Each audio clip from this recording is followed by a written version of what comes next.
Hello there, welcome to this edition of Global Business Africa. In the course of the hour, we'll run through the key business and economic news stories you need to know about for the continent and beyond. But first, an update from the markets. Zimbabwe's new currency, the ZIG, or the ZIG, apparently as it's being referred to in some cases, it strengthened on the second day of trading up to around 13.53 to the dollar. Now, at the moment, though, that switchover is not 100% complete, with barely a third of the financial institutions in the country able to process ZIG payments. Now, that's according to the national payments platform ZimSwitch. Africa's economic growth will accelerate from a low of 2.6% in 2023 to 3.4% this year. That's according to the latest forecast from the World Bank in its Africa Pulse report.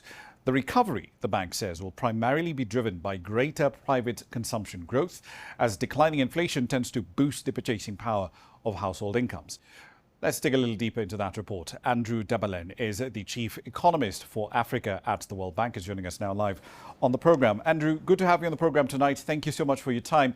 Let's start with the debt side of things. Public debt levels are forecast to fall in aggregate, right, from 61% to around 57% of GDP. But what exactly is driving that decline in debt? Is it because governments are borrowing less and they're running smaller deficits, or can we attribute some of that decline to the debt restructurings we're seeing in some countries? Ramah, thank you so much for having me on your program. I would say it's the combination of the first 2 points that you mentioned, right? Fiscal balances have declined, and that's partly because governments are raising more revenue or reducing spending, or both. The judge found that Musk's compensation was inappropriately set by the Electric Vehicle Manufacturers Board and effectively nullified it. Now, if that decision does survive an appeal, and there likely will be one, Tesla's board will then have to come up with a new compensation package. Unfortunately, I don't have a return ticket to Mars to offer you at the moment, but let's bring in John Terrett. He's been monitoring the markets for us in New York. He's joining us live on the program with more data on this story. So, John, looking at the numbers, and we actually had to look around for interesting comparison points for this one. $55.8 billion, that's nearly twice what the IMF's top 5 debtors in Africa, Egypt, Angola, South Africa, Nigeria, and Kenya combined. That's nearly twice what was owed to the fund last year. How did the board even agree to such a staggering compensation package? Well, you know, Rama, I think we have to put that to one side. I really do. Nobody ever said life was fair, did they? And I think we have to be pretty grown up about this and look at Tesla and Elon Musk as a whole and what he has achieved. First of all, Tesla is registered or incorporated in the state of Delaware, which is the oldest state in the Union, very close to New York, very close to Washington, D.C., and the home of Joe Biden, although that is a completely separate issue. Lots and lots of U.S. corporations are incorporated there. I've never properly worked out why that is. I think it's really just that all of these 50 states have their own selling points. Actually, not something we would have discussed in 2015, because back then, I mean, it's a reality of the macro basket, right, that we're talking about. If you have X amount of money at a consumer level, they're going to spend it on certain things. And if you're going to spend it on, for lack of a better word, there's your liquor budget, there's your partying budget, there's your betting budget now, which is huge.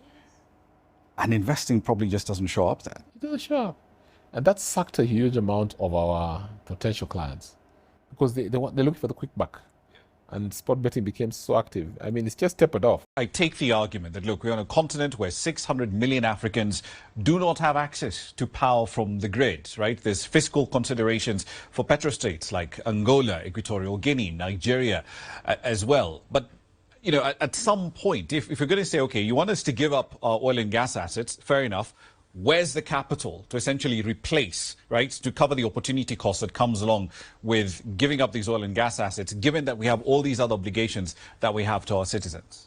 It should be a dual-pronged approach, right? If you look at most of the people in the frontal push of net zero, reality is we all are very considerate about the earth and the earth positioning. But what is important is, if you think back, they have gone through and approaching their 4th industrial revolution. Most of the African countries we're talking about have not even had their 1st industrial revolution.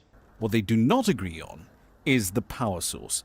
Will it be increasingly better batteries or something else? The answer, if you're Hyundai, is this: hydrogen fuel cells. The only thing you're getting out of the back as far as emissions are concerned is water. Other manufacturers, however, are taking a different perspective.